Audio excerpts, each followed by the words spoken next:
If you're among pastors or anyone with a passing knowledge of the Gospels and you hear the words Gerasene demoniac, there's this story in Luke of a man possessed by demons, living in the tombs, shackled but continuously breaking free, cast off and feared by the community around him, and of course the pigs. There's this story that comes to mind. We know the man in the story is from Gerasa, and we know that he suffers from possession by demons, and so we identify him in two words that denote his location and his affliction. But in reducing the story to just where he's from and what he's afflicted by, we take away his humanity. We have a habit of doing this, allowing people's attributes or nationalities or challenges to define their whole being, allowing ourselves to forget that everyone we meet has lives as rich and complex as our own. Whenever we neglect to acknowledge someone's personhood and all of the complex identities that go into being who they are, we fail to acknowledge their humanity, their story, and the totality of their experience. Who was this man before his life was consumed by suffering? Who was he before he was cut off, or before he cut himself off from his community, inhabiting the tombs instead of a house, wearing shackles instead of wandering freely, or fishing in the sea, or farming the land instead of carrying out his life among the living? Who was he before the demons took everything away, including his hopes and dreams?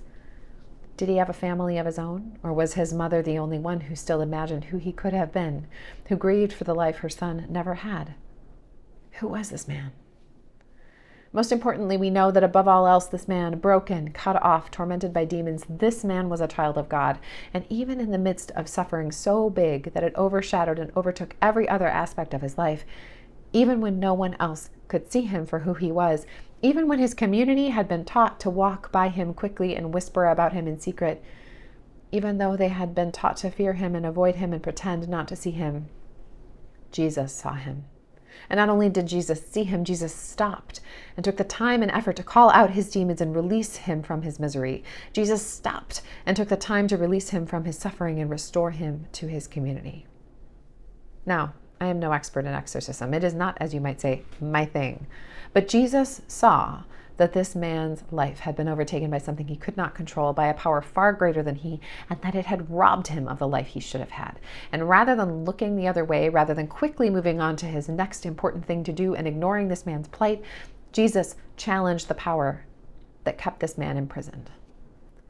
And the way Jesus confronts that power is important. He doesn't just sidle up to the suffering man and command any old generic demon to come out. You might think that Jesus, God with us, could do that, being God and all, but he didn't. Because in order to confront a demon, you have to know what it is. You have to name it. Depression, racism, abuse, PTSD, sexism, xenophobia, homophobia. To cast a demon out, it must be named. So Jesus, the Son of the Most High, the one who has the power to heal with just a word, asks the demon its name. And here is where we know that even though this is a healing story, this text isn't just about a healing. It's political. Legion would only have meant one thing to the hearers of Luke's gospel: a Roman battalion numbering 6,000 soldiers. The word legion wasn't used for anything else at that time. It was specific. And the word for when the demon seizes the man is the same word used for when Christians are arrested by Roman soldiers in Acts. For those keeping track, Luke and Acts were written by the same person. And the words that Luke uses for the man's shackles are the same words used to describe the imprisonment of Paul and Silas in Acts. The entire episode evokes the language of the brutal Roman occupation, and these would not have been the kinds of details missed by the original hearers of this gospel, people who knew that occupation intimately and whose temple and holy city had been destroyed by their oppressors about 10 to 20 years before this gospel was written. And Gerasa, the setting of this exorcism, was the site of a brutal episode in Roman history. 1,000 men were killed, and their families were imprisoned during the Jewish revolt in 60 CE, which was just a couple of decades before Luke was written, and about 10 years before Jerusalem was ransacked by the Romans. Villages throughout the surrounding area were burned, seized by demonic forces, indeed. And then there are the pigs. Not only would the pigs have been unclean and reminded the hearers that the story was set in Gentile country, but the pig was the emblem of a Roman legion that participated in the siege and destruction of Jerusalem and occupied Jerusalem after the war. The symbol would have been well known to the hearers, and the connection to the demon called Legion would have been inescapable. And the imagery of those pigs, the Roman legion being driven into the sea and defeated by Jesus, would have been an image of the resistance and a source of great hope for a people who were so terribly oppressed. And so we see that this story isn't just about a man being healed, because the original hearers of the story, to them, it isn't just about a man being healed. Even if Jesus did heal a tormented man who sat in tombs and was cut off from his community. The author of Luke perhaps took one of the stories of Jesus' healing and added layers that had political and social significance. People in the 1st and 2nd centuries AD got metaphor, because even though it's reasonable to assume that Jesus healed a man who was suffering, Luke decides to use the story as an opportunity to evoke and inspire resistance in the face of unbearable brutality, the kind of brutality that would lead a nation to indiscriminately imprison and kill men, women, and children that were ostensibly in their care. The demon begs not to be cast back into the abyss, underlining that it is fully at the mercy of Jesus.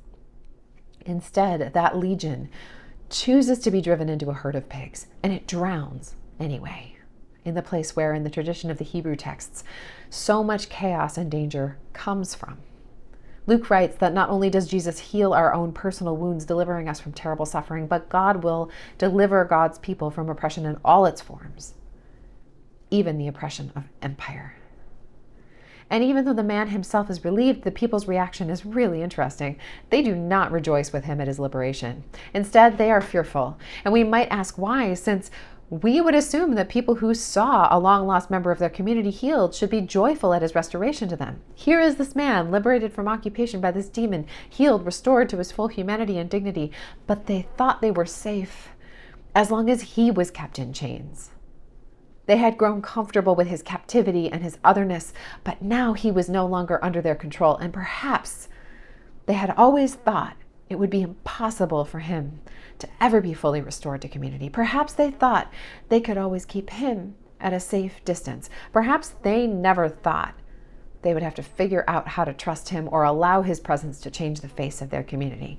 Maybe they believed their own stories about how he was not quite human, and now, seeing his full humanity, they cannot comprehend it. How often does fear prevent us from welcoming people into our community who have long been kept out? How often does fear prevent us from doing what we are called to do, from being who we are called to be, from standing up in the face of what we know to be wrong? How often do the systems around us prevent us from doing what we are called to do, from being who we are called to be? For those of us who benefit from those systems, do we remain enslaved to those systems because we see some benefit to them for us? Unless we think that we are so much better than the people in this story, we have only to consider our own treatment right now of the most vulnerable in our midst, the immigrants and refugees who we are called to care for by over 2,000 verses in our sacred texts. But fear, rather than love, is ruling our hearts. It turns out we live with demons too, and need to be freed from them.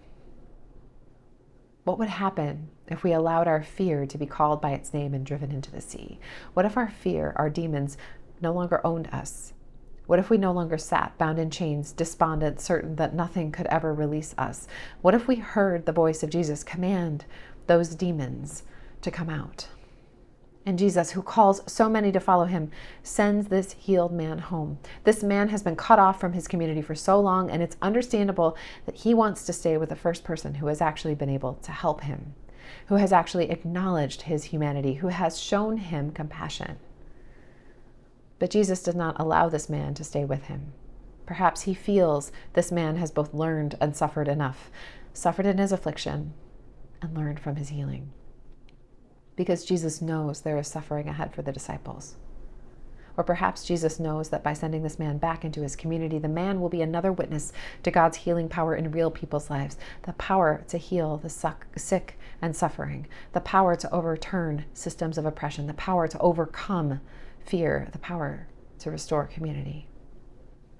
That is the power that God wields, even when we are dwelling among the dead, bound in chains, not ourselves. God restores us to life. Even if we don't think we deserve to be part of a community, God calls us to step out of the shadows and into ourselves. And then God calls us to tell that story, because it's the story of the love God has for all whom God has created, not just the ones we deem worthy of it. Love is scary sometimes because love isn't just some sappy emotion. Love is a commitment to the dignity and humanity of the other. Love means showing up even when it's hard, even when it's scary. And sometimes, much of the time, love for ourselves and for others means confronting demons head on, calling them by name and casting them out. Even when we've come to expect them, even when we've come to ignore them, even when we've grown comfortable with them, even when we're not sure how they will ever leave or how we will live life without them. Because any kind of change is hard. Any kind of change challenges us to imagine a world that looks very different from the one we're living in now. But God never called us to live in shackles. Life is for the living. God never called us or anyone else to dwell in tombs. We pray each week that God's kingdom will come on earth as it is in heaven right now. We have been entrusted with just this one life, and God calls us into the fullness of lives lived without fear and bounded only by love. Amen.